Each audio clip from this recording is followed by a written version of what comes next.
Friends, welcome to Vinmani kitchen. இன்றைக்கி கத்திரிக்காய், உருளைக்கிழங்கு,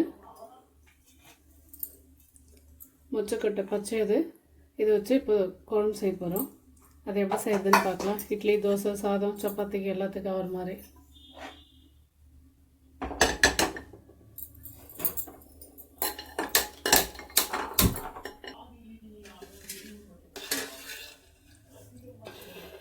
இப்போ குழம்புக்கு தேவையான எண்ணெய் சேர்த்துக்கலாங்க.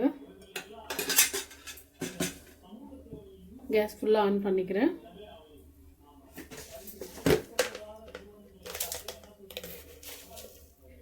கடுகு, சீரகம்,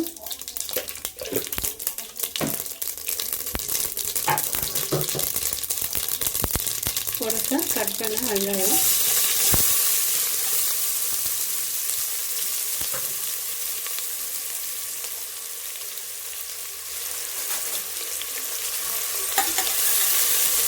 வதங்கிட்டோம்லாம்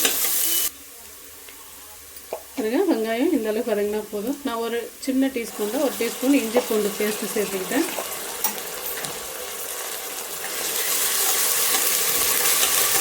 இது பச்சை ஸ்மெல் போட்டோம். நான் ஒரு 2 செகண்ட் வதக்கினாலே போதும்.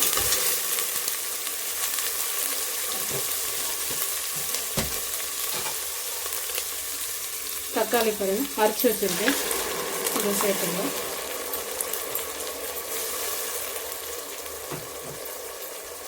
இதே நல்லா வதக்கி விட்டுக்கலாம். பாருங்க, வெங்காயம் தக்காளி எல்லாம் நல்லா வதங்கிடுச்சு.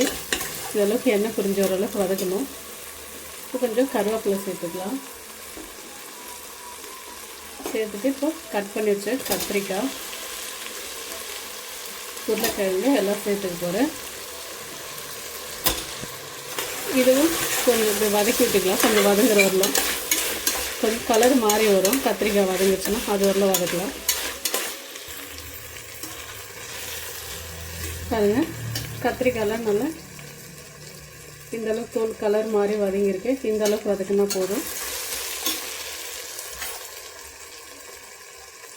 மஞ்சள் தூள் ஒரு 1/4 டீஸ்பூனு. இது குழம்பு மிளகாத்தூள்.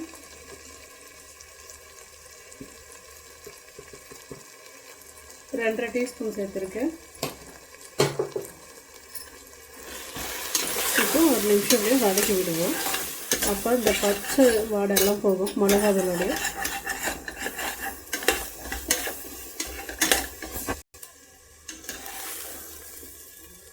பாருங்க, நல்லா வதங்கி கலர் மாறி இருக்கு. இந்த டைமில் நான் மொச்சக்காய் சேர்த்துக்க போகிறேன். கழுவி எடுத்து வச்சுருக்கேன், தண்ணியில் போட்டு.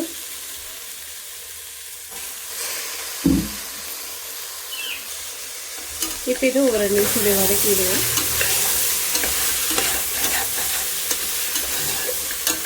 இதை ஒரு 2 நிமிஷம் வதங்கிட்டேன், கொஞ்ச நேரம். பாருங்க, இப்போ மொச்சப்பயிறு எல்லாம் போட்டு நல்லா வதங்கிடுச்சு. இந்த டைமில் நான் தேங்காய் அரைச்சி பால் வடிகட்டி எடுத்து வச்சுருக்கேன். இதோ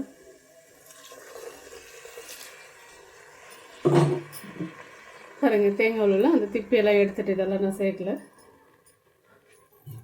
இப்போ தண்ணி சேர்த்துக்கலாம். இதில் ஒரு சொம்பு தண்ணி சேர்த்துருக்கேன். உங்களுக்கு தண்ணி வந்துட்டு எவ்வளோ தேவையோ அவ்வளோ சேர்த்துக்கலாம்.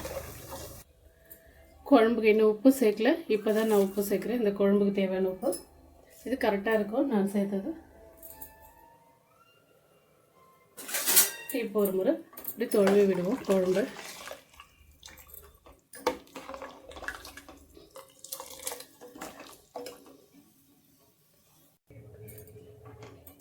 நான் இப்போ இது மூடி போட்டிருப்பேன்.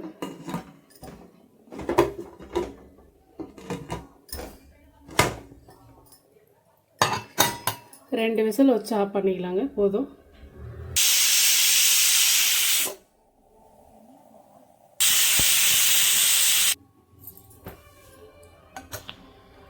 பாருங்க, விசில் நல்லா ஆறிட்டு இருக்குது. இப்போ எடுத்துடலாம்.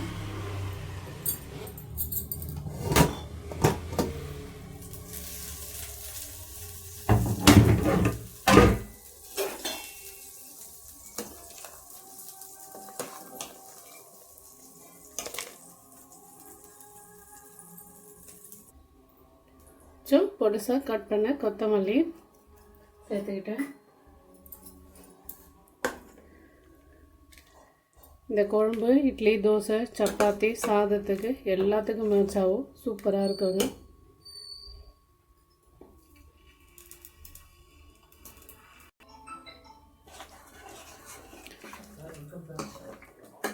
பாருங்க, இப்போ கத்திரிக்காய், உருளைக்கிழங்கெல்லாம் கூட எதுவும் குழஞ்சி போல். நம்ம 2 விசில் வச்சோம், கரெக்டாக இருக்குது.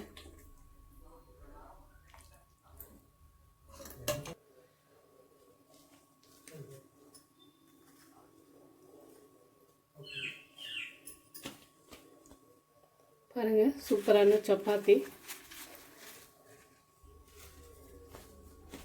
இந்த குழம்போடு சாப்பிட்றதுக்கு இந்த சப்பாத்திக்கும் இந்த குழம்புக்கும் இன்னும் ரொம்ப டேஸ்ட்டு சூப்பராக இருக்கும்.